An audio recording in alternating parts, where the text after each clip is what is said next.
The Cluster Committee on Agriculture and Natural Resources has threatened to boycott the supply stage during budget deliberations if Finance Ministry does not provide 95 billion kwacha for ADMAC to purchase maize.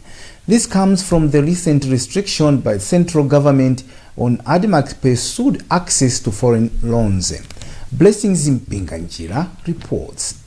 Chairperson of the Natural Resources Committee, Welani Chirenga, said the committee has recommended that ADMAC should be funded through Parliament in the vote of the Ministry of Agriculture to the tune of 95 billion kwacha to finance the purchase of maize and other produces.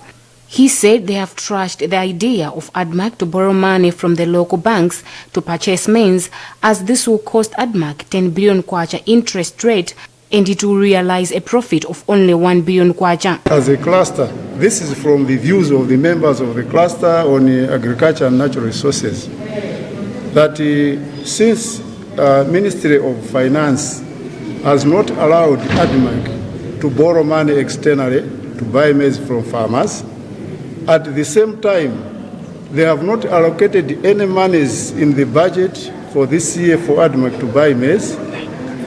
We are of the view that the decision that ADMAC has been given to borrow money externally has come, one, rate, two, according to the explanation of ADMAC, the interest rates are very high.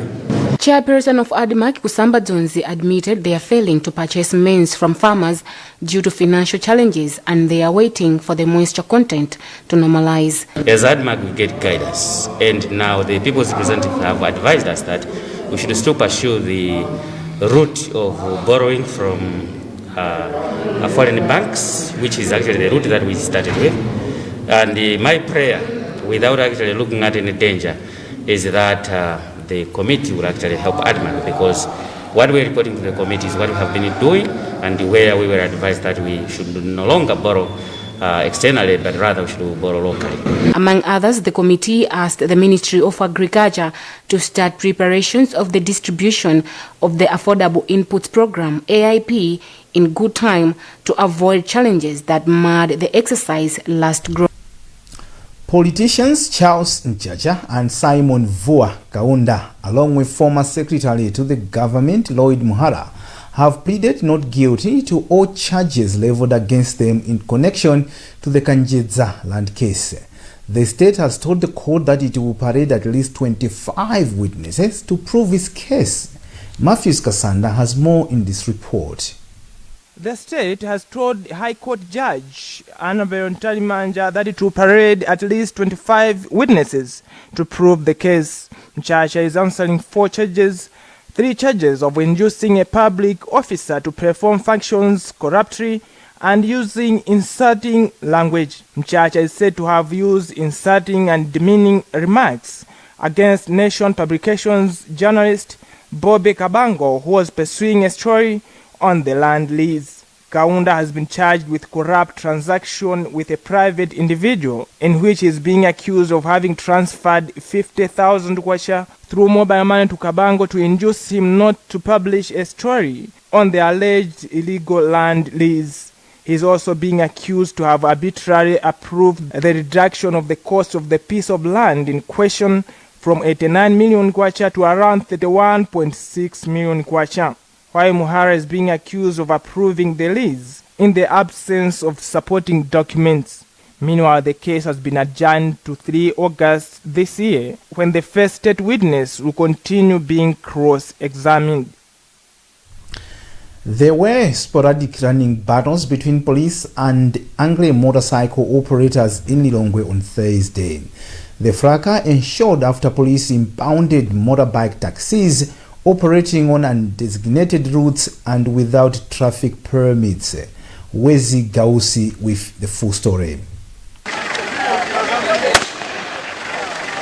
On Thursday, the police positioned themselves at several entry points to the city where they impounded the motorcycles. The operators have since vowed to mobilize themselves and fight back against the police, accusing them of suffocating their businesses. The motorbike operators had blocked the M1 road with big trees, and some were burning tires, while others spilled vehicles with stones, while chanting at government songs. One of the operators who conduct business at Mungo Taxi Rank within the city, Neverson Charles, accused the police of using force in the operation and without giving them a grace period. We all cannot be employed by government. That's not possible. Some of us survive through Kabaza business. Lilongwe Police spokesperson Alfred Chintere said the exercise was ongoing. We are just trying to enforce the law as it is. Some of them have been cooperating. We have had several meetings with them since last year. We managed to convince them that they need to have licenses and also be able to make their motorcycles insured and all those formalities that are required at the last low traffic directory. President for Kabaza Association of Malawi, Joseph Epetulo, said fellow operators should refrain from violence. Meanwhile, in the city of Lilongwe, there are still some operators that are carrying people to and from the town. Despite unresolved challenges affecting delivery of their services in the education sector, some rural-based public school teachers remain dedicated to their duties. In this report, Isaac Salima tells the story of teachers at Msakalu Junior Primary School in Machinga district that are providing education in a hard way. Meet Robert Nkusa, head teacher for Nsalura Junior Primary School from Mpiri area in Machinga district. This is what he calls an office, a table, chairs, and some teaching and learning materials complete what is called an office for a head teacher. Without electricity and no modern furniture in the office, Nkusa is not happy with the condition, but he does not complain. Each day, he and other 4 teachers live their grass-thatched rented homes in surrounding villages to impart knowledge on the future leaders. No, we can say maybe, but as of now, what I'm seeing now, each and every day we are receiving learners. We are receiving the enrollment here, as of now, from standard 1 to standard 4, it's 365 learners. Out of those 365 learners, 184 are girls, while 181 are boys. Concerned with the longer distances to school which their children were being subjected to, parents from the area came up with the makeshift structure where learners from standard 1 to 4 get education. The students learn in a hard way as the structure is not conducive for learning.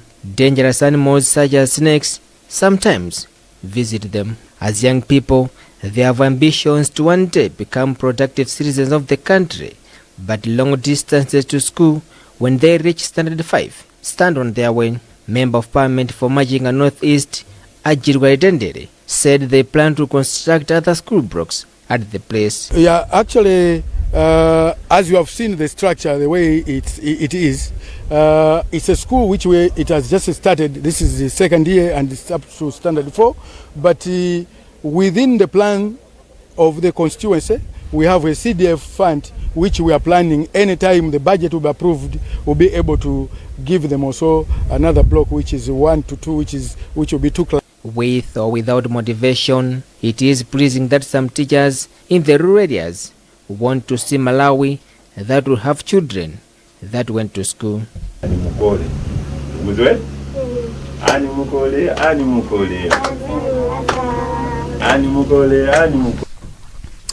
The National Initiative for Civic Education Trust conducted a cross-border meeting with members of the Cross-Border Traders Association on trade protocols guiding cross-border trade in the Southern Africa Development Community region. NICE Trust District Civic Education Officer for Blantyre, Joseph Chamambala, said the objective of the meeting is to engage with the cross-border traders on the SADC protocols which have direct influence on trade. Our reporter, Luele Nimpasa, was there and has filed this report read in our studios by Elvis Hoa. Speaking during the interface, NICE Trust District Civic Education Officer for Blantyre, Joseph Chamambala, said they're engaging different stakeholders, including the Department of Immigration and cross-border traders, in sharing information on business rights and protocols that enhance fair trading. We recognize that the cross-borders do their businesses across the SADC region, and it was important that We engage them on the protocols, the rules and regulation that govern trade within the SADC region. So we believe that as traders, they should be able to appreciate as they do business, they should be able to know what are the protocols that are within the region. Secretary of the Cross-Border Traders Association, Ellen Nyirenda, held nice for the initiative, saying they have been equipped with relevant details that will propel their businesses past the challenges they encounter. My belief is that when we have given our problem, they are going with the problems to the people that are going to work on it, and I hope our trade will be free, and then we are going to enjoy. Deputy Public Relations Officer for the Department of Immigration, Wellington Jibonde, said provision of a simplified trade regime in the SADC region will ease challenges of trade between countries. It was an important platform for us to meet the cross-border traders and indeed appreciate the challenges that they meet in trying to meet the needs in as far as their businesses are concerned. One of the most important things that the message that we communicated to the cross-border traders was that our law as the Department of Immigration is to facilitate movement of people and at the same time to facilitate issues of trade, because we have a responsibility and an obligation as the Department of Immigration to see to it that traders are being helped when they want to do their businesses. They also submitted their reactions in as far as some of the challenges that they meet. It's a take-home message for us at the Department of Immigration and to see how best we can help them so that we meet halfway in as far as provision of our services is concerned. The two-day engagement meetings have helped stakeholders discuss SADC protocols and trade procedures that directly influence trade and how they affect their businesses. You're watching news at 8 on Times Television, TTV, Times 360 Malawi Facebook page. We'll be back after this short break.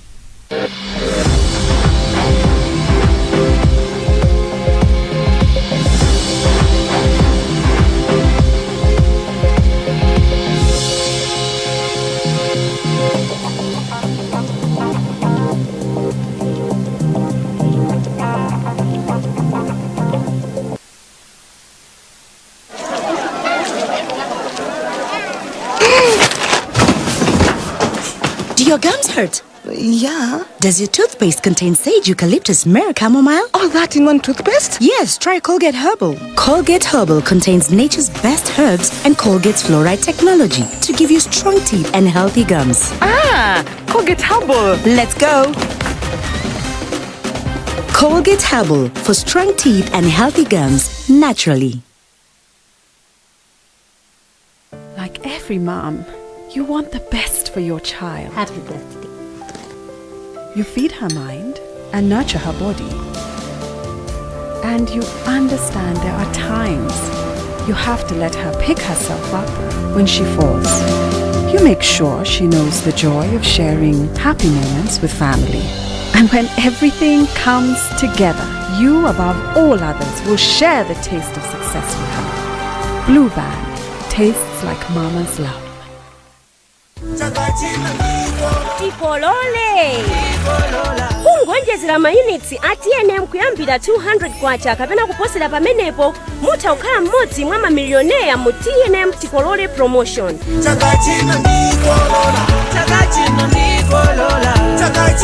Koma mukaonjezera mayunits ndi 100 kwacha kapena kuposerapo mudzilandira mabonus oyimbira foni, SMS kapena data pompo. TNM, always with you.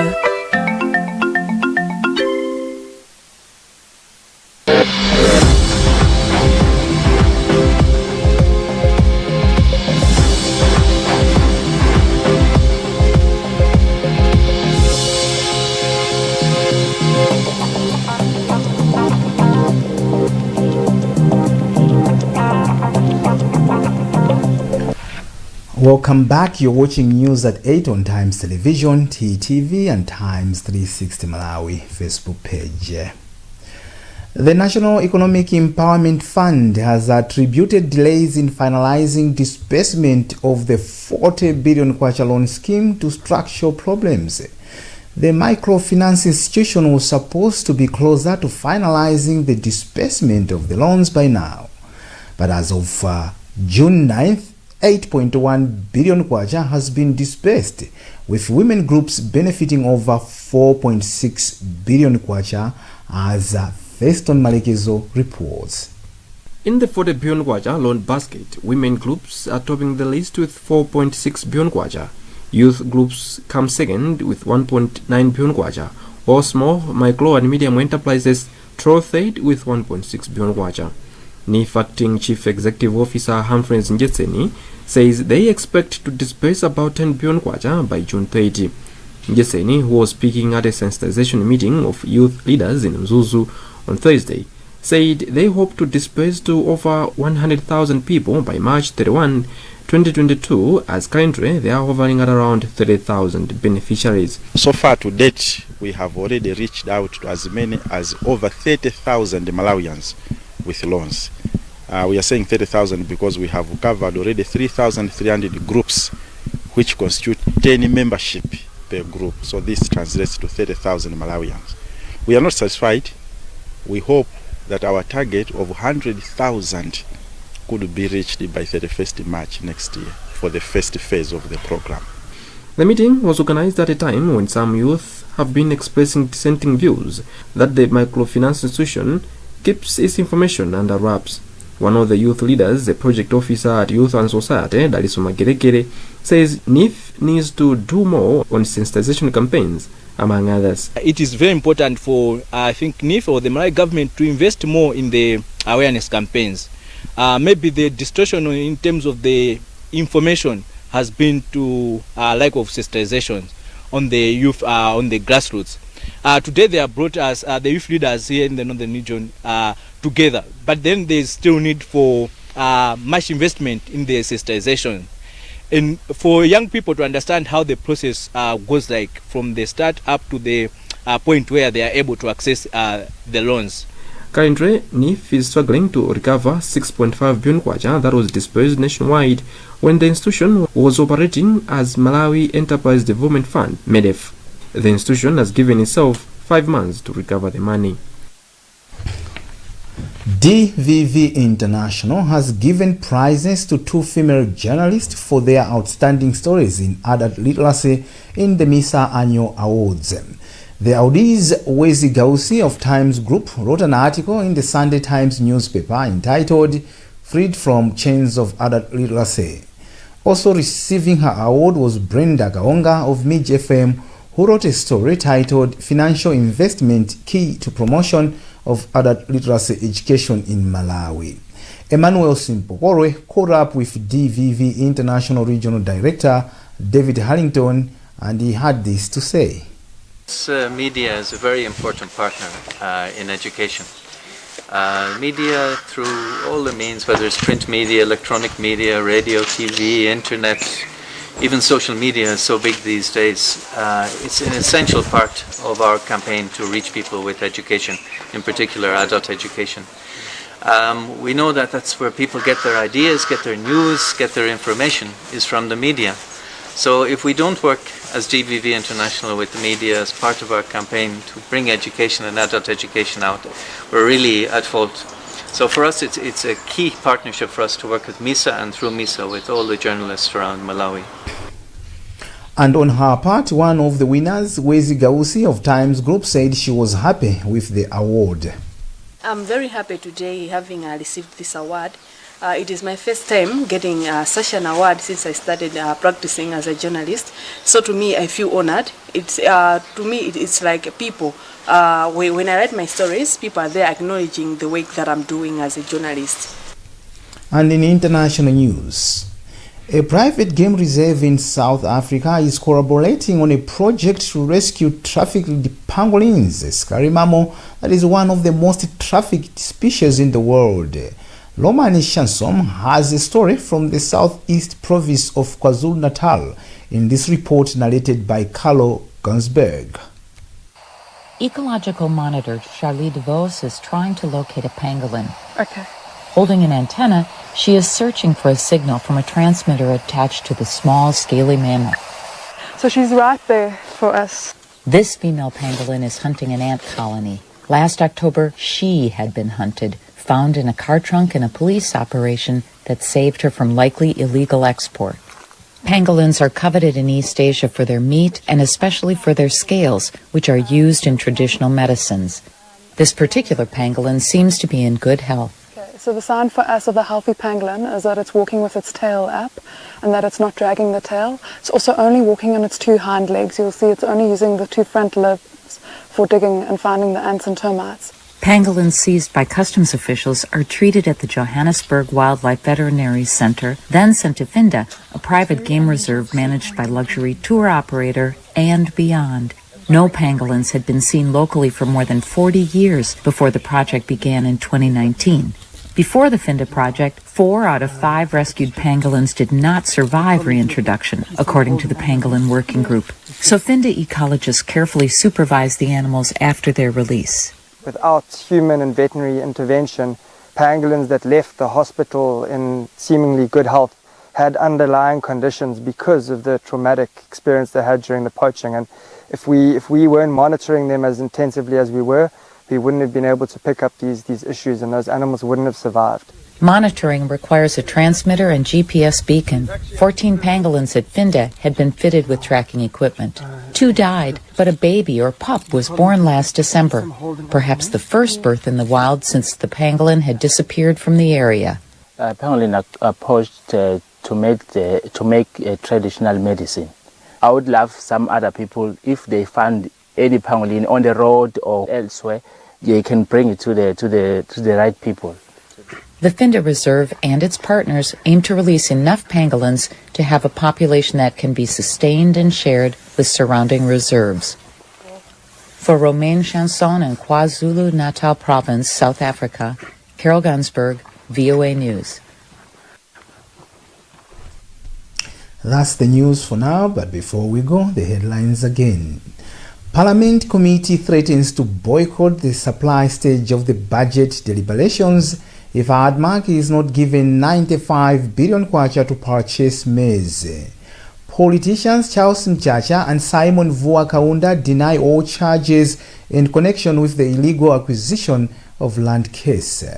And there were sporadic running battles between police and angry motorcycle operators in Lilongwe. Remember, you can get more on these and other stories by visiting our website www.times.mw, liking our Facebook page Times 360 Malawi, and following us on Twitter at Times 360 Malawi. Remember to wash your hands regularly, observe social and physical distance, and mask up. Please stay safe. You've been with me, Wonder Msisia. Enjoy the rest of the programs right here on Times Television, TTV, and good night.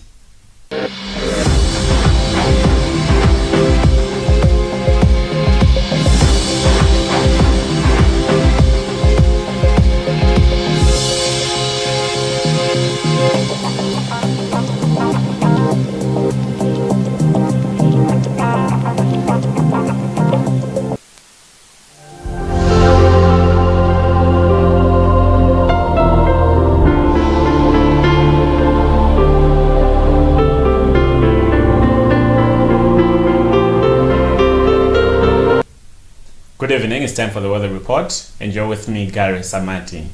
Expect cold and partly cloudy conditions due to the influence of cool and fairly moist air from the Indian Ocean. In Shure Valley, expect mild to warm conditions tonight and in the morning. Partly cloudy conditions are expected in the afternoon. In Southern Highlands, expect cool conditions with patches of fog tonight and in the morning. Partly sunny in the afternoon. In central areas, expect very cold conditions with fog patches tonight and in the morning. Partly cloudy conditions are expected in the afternoon. In metro areas, expect mild conditions tonight and in the morning. Partly cloudy conditions are expected in the afternoon. And in northern areas, expect cold conditions with rain drizzles tonight and in the morning. Cloudy conditions are expected in the afternoon. Forecast temperatures. Ngabu, a minimum of 19 degrees Celsius and a maximum of 29 degrees Celsius. Blantyre, a minimum of 12 degrees Celsius and a maximum of 25 degrees Celsius. Lilongwe, a minimum of 10 degrees Celsius and a maximum of 24 degrees Celsius. Mangoji, a minimum of 16 degrees Celsius and a maximum of 27 degrees Celsius. And in Zuzu, a minimum of 12 degrees Celsius and a maximum of 23 degrees Celsius. Wind will be southeasterly. Focus for Saturday. Cold and partly cloudy conditions. Let's now conclude with the times for sunrise and sunset for tomorrow, 11 June 2021. In Zuzu, the sun will rise at 1:06 and will set at 26:05. In Ilongwe, the sun will rise at 6:06 and will set at 24:05. And in Blantyre, the sun will rise at 4:06 and will set at 5:15. That's the weather forecast. I'm Gary Samadi. Have a lovely evening.